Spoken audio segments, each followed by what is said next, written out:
2 mots de présentation avant de laisser Nicolas prendre la main, juste pour vous présenter. Camille, vous êtes chez Vinci Construction, vous êtes Data et AI Lead. Vous êtes une nouvelle génération, ce qu'on va dire, de leader data avec une mission claire, faire de l'intelligence artificielle un moteur concret de transformation dans les projets de construction. Telle est votre ambition.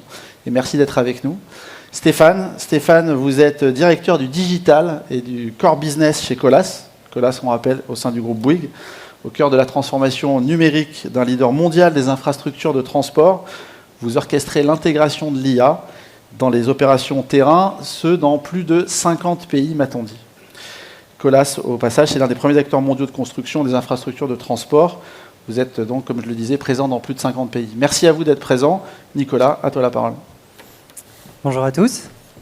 Comme vous le voyez, on n'est pas 4. Donc, je vous prie d'excuser Mickaël Desfages qui a eu un imprévu, mais ça ne changera rien au contenu de ce qu'on va vous dire. Nous, notre but aujourd'hui, c'est vraiment de parler d'IA at scale, de parler de sujets concrets, de ce qui a été mis en place donc chez Vinci et chez Colas. Donc, avec les 2 speakers à ma gauche, je vais aller directement dans des questions cash et rentrer dans le vif du sujet, qui est de parler du ROI. Je vais commencer par toi, si ça te va, Camille, te poser une question très claire. Si tu peux me donner un exemple de use case, de ROI, KPI, quel périmètre tu as choisi, pour parler vraiment concrètement, au-delà de POC, comme on voit beaucoup, et que je suppose beaucoup d'entre vous l'ont mis en place, comment on passe à l'échelle dans des entreprises décentralisées comme Vinci Construction. Bonjour à tous. Belle question, toujours un challenge. Bon, alors on a beaucoup de cas d'usage, on ne peut pas parler de tout, mais un cas d'usage, je pense, qui est intéressant d'aborder aujourd'hui, ça va être un cas d'usage autour de l'environnement. Vous n'êtes pas sans savoir qu'on a des obligations de reporting en termes d'environnement sur nos différents impacts sur l'environnement. Et par exemple, sur nos émissions de CO2, on a différents scopes. On a le scope 1 avec tout ce qui est les carburants qu'on utilise, principalement, je fais des simplifications. Le scope 2, l'électricité, et le scope 3 sur ce qu'on achète à nos fournisseurs et ce qu'on fournit comme service à nos clients. Et sur le scope 3, en fait, Vinci s'est engagé à faire moins 20%. Donc on est obligé de mesurer, savoir ce qui se passe et à trouver les leviers pour être capable de le baisser. Sauf que sur le scope 3, ce qui est toujours difficile, c'est d'avoir les informations. Par définition, ce ne sont pas nos informations. Par exemple, ce sont les informations de nos fournisseurs. Et de les avoir à un détail suffisant qui n'est pas juste le détail de la comptabilité, c'est-à-dire je veux le total sur la facture, toujours un petit peu différent. Donc actuellement, on se base encore sur des données de commande pour être capable d'avoir quelques infos, mais c'est incomplet, les comptables continuent. Et donc là, c'est un de nos sujets actuellement qu'on est en train de lancer, on aura l'occasion d'en parler sur d'autres, c'est comment en fait j'automatise cette collecte d'indicateurs, principalement sur le scope 3, sur nos fournisseurs, qui sont liés à nos achats, pour qu'on gagne énormément de temps et surtout qu'on gagne en qualité des données et qu'on en ait du coup ensuite la donnée au bon niveau pour être capable d'agir dessus. En gros, je prends ma facture, je regarde l'article, je prends la quantité, à partir de l'article, je suis capable d'associer le bon facteur d'émission et ça me donne du coup ensuite les émissions de CO2 associées avec un chiffre fiable et au bon détail pour que je sois capable d'agir dessus. Bon, bah là, le gain, il est assez clair, hein, c'est-à-dire qu'on gagne du temps. Actuellement, c'est un temps fou pour tout notre réseau environnemental. On gagne en fiabilité sur les chiffres, quelque chose qui est toujours plaisant pour nos auditeurs. Et ensuite, on gagne surtout en moyens d'action pour réduire nos émissions de CO2. Très bien, merci. Stéphane, même question. Oui, pour faire écho, dans un cas d'usage qui est dans la même dynamique des achats, on a de manière importante un nombre de commandes, de bons de commande qui est fort et qui est de 2 millions de commandes par an et elles ne sont pas toujours bien saisies, donc on a des problèmes de qualité de données. Alors là, tu as parlé des données qu'on reçoit de nos fournisseurs, mais même en interne, la saisie n'est pas toujours pertinente.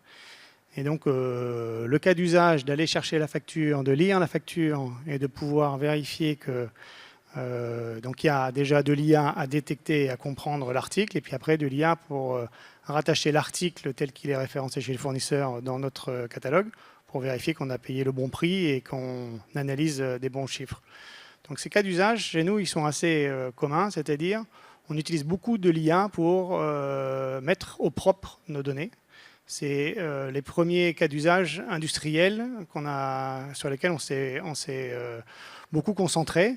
Parce qu'une fois qu'on a de la data et qu'on a de la data en qualité, on va pouvoir aussi faire de l'IA. Donc en fait, on fait de l'IA pour faire de la qualité de la data, pour faire de l'IA. Et c'est des premiers cas d'usage sur lesquels on travaille beaucoup. Et comment tu gères le côté décentralisé? Parce que clairement, vos deux groupes sont extrêmement décentralisés, avec on a parlé, différents pays, mais énormément de filiales aussi, de marques différentes, des activités différentes. Comment tu arrives à gérer ça pour passer à l'échelle? Réalité, et on est tombé dedans quand on était petit, parce que depuis qu'on fait de l'informatique chez Colas, on travaille en décentralisé, c'est-à-dire qu'on a 2 gros ERP et puis une quinzaine de ERP qui couvrent tous les pays que tu as mentionnés.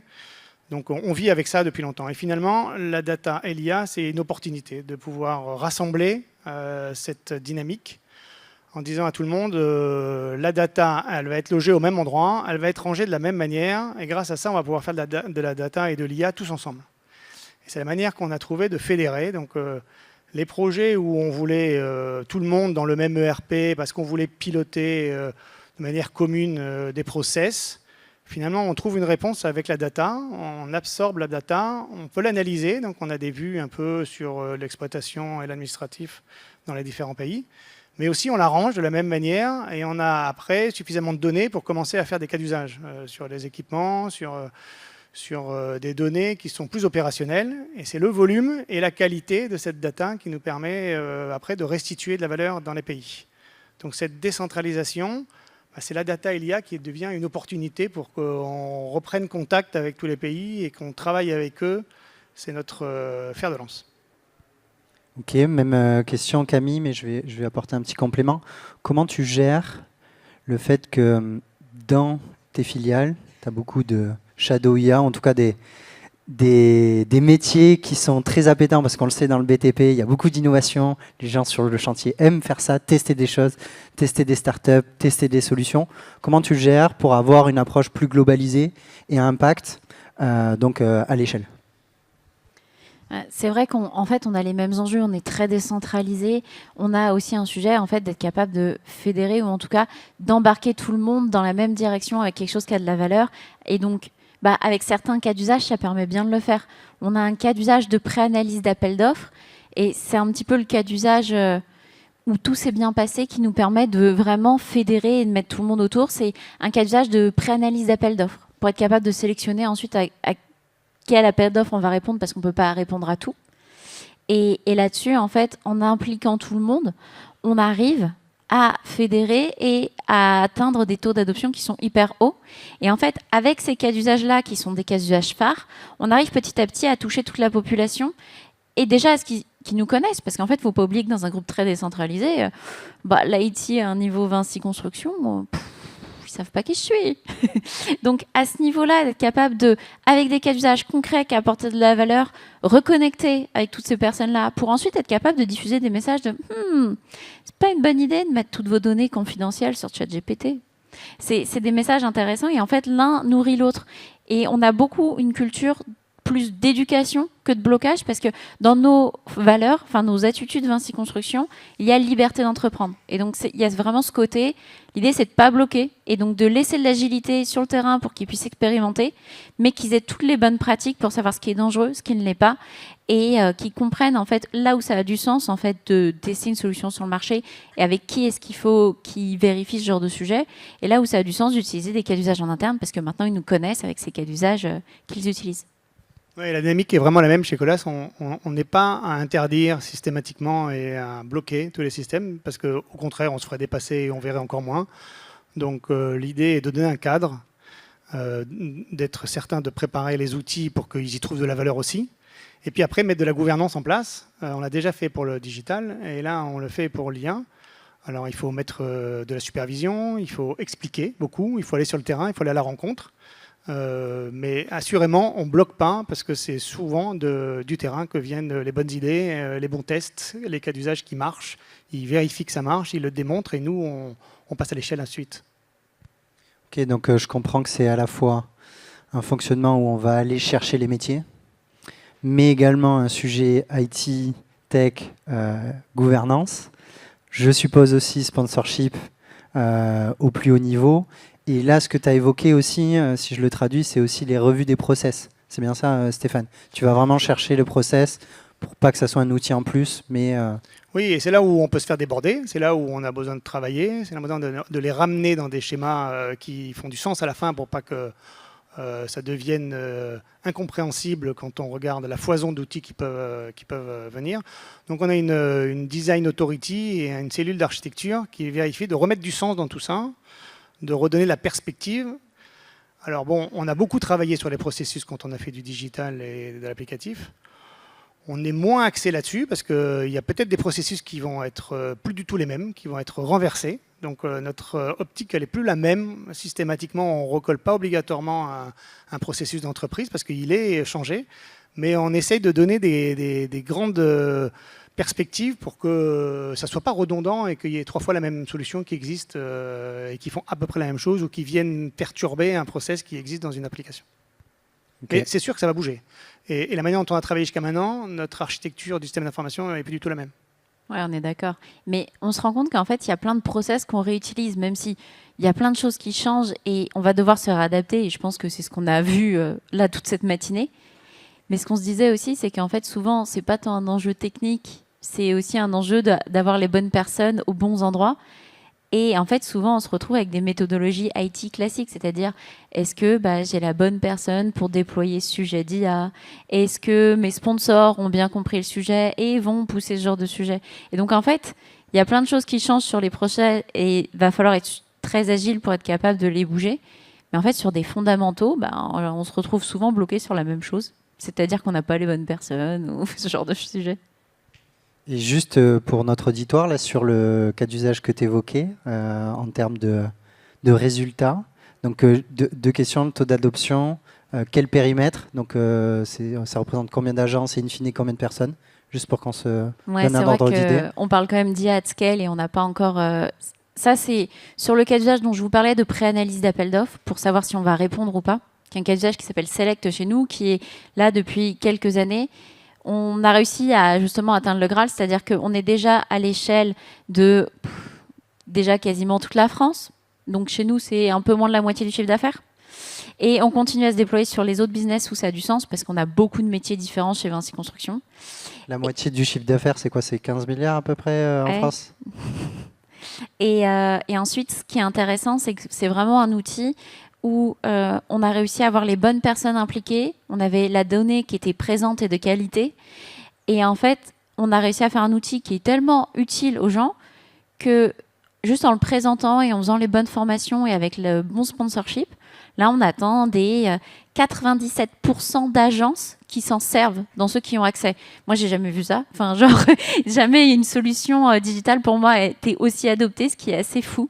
Et donc, ce qui reprécise quand même que il y a une vraie appétence pour l'IA, et quand c'est bien fait avec les bonnes personnes qui mettent la bonne expertise, avec le bon sponsorship, avec les bonnes données, qui donnent de la confiance, en fait, ça marche super bien. Petite question, alors effectivement, c'est pas le fond du sujet, comme tu disais, la tech, ça fonctionne, on arrive toujours à trouver des solutions. Néanmoins, 2 questions rapides. Une autour de l'IA Act, et Camille, je vais te donner la parole là-dessus. Et deuxième question autour du make or buy. Comment on fait le choix et associer l'IA embarquée dans vos solutions existantes? Tu parlais de tes ERP, Stéphane, je serais curieux de t'entendre par rapport à ça. Camille, si tu veux. Du coup, sur l'AI Act, donc, je pense que vous avez les bases. Je vais juste refaire les quelques notions importantes. Donc, globalement, c'est la réglementation européenne qui découpe les systèmes IA, c'est-à-dire des cas d'usage. Donc, dans une application, vous pouvez avoir plusieurs systèmes IA en différents niveaux de risque. Globalement, là, ce qu'on doit faire, si on simplifie beaucoup, c'est on doit détecter ceux qui sont à haut risque et appliquer les contrôles nécessaires pour août. Bon, août, ça arrive vite. Je ne sais pas si vous êtes déjà prêts, mais en général, c'est le moment de mettre le dernier coup de collier. Et nous, bien sûr, l'enjeu, c'est Vinci Construction, une boîte 33 milliards, très décentralisée, avec ce côté on ne bloque pas, on éduque les gens. Donc ça veut dire que n'importe qui peut se dire je vais tester cette solution d'IA. Comment est-ce qu'on capte toutes ces solutions d'IA pour être sûr qu'on détecte les solutions d'IA à haut risque?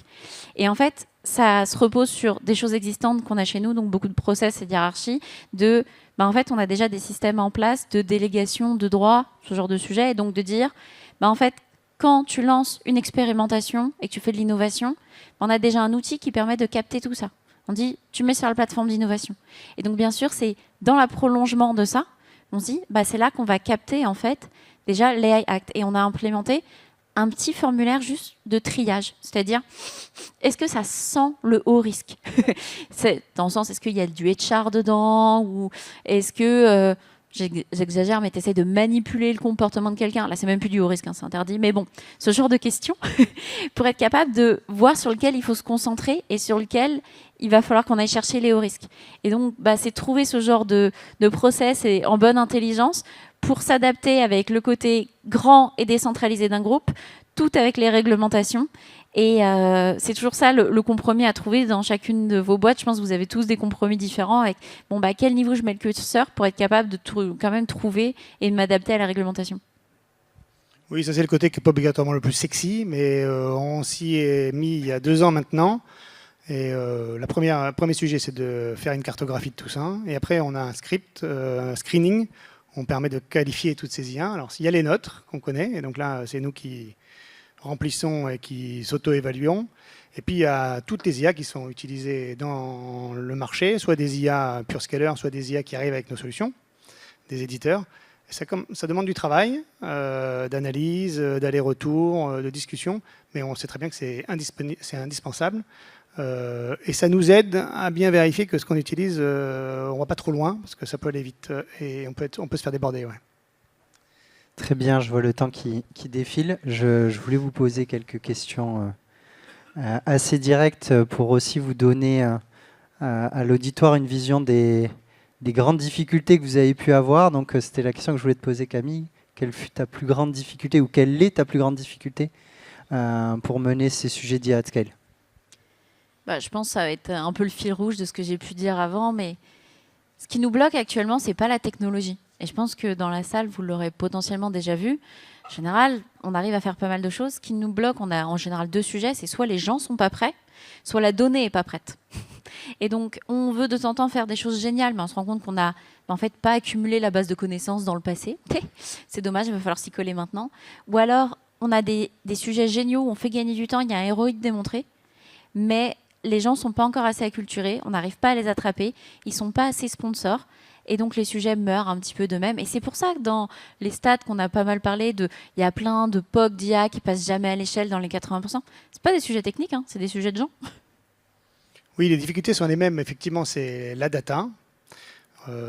S'assurer qu'on passe du temps à la ranger, parce que tant qu'elle n'est pas de qualité, je pense que 50% des POC qu'on n'a pas pu passer à l'échelle, c'est parce que de la data et qui est pas suffisamment pertinent pour alimenter un modèle. Donc un sujet de qualité de data. C'est pas du tout un sujet. Enfin, c'est un sujet technique effectivement parce qu'il faut la récupérer, il faut la ranger.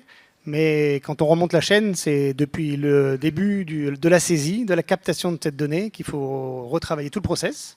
Donc ça peut être très impactant sur tous nos métiers de l'IT. Puis la deuxième partie, c'est l'acculturation. Effectivement, il y a un côté, l'IA, c'est magique, donc on l'utilise comme ça personnellement, parce qu'on a plein d'outils qui sont prêts à l'emploi. Puis finalement, quand on est dans une entreprise, le côté magique, ça n'existe pas. Il faut apprendre à un modèle, il faut avoir des expertises qui passent du temps à apprendre à ces modèles, et ça, c'est pas encore bien dans la tête de tout le monde. Merci à tous. Je suis désolé, on arrive au bout du temps. Et oui, on a dépassé. Si tu veux conclure rapidement. Oui, non, déjà merci d'avoir pris du temps, c'était un moment très sympa. Et puis on va donner la parole et je vous invite tous à rester pour la conférence d'après avec Médinger qui va tirer le fil de ce qu'on vient de se dire ici. Voilà, merci à tous. Merci. Merci beaucoup. Merci.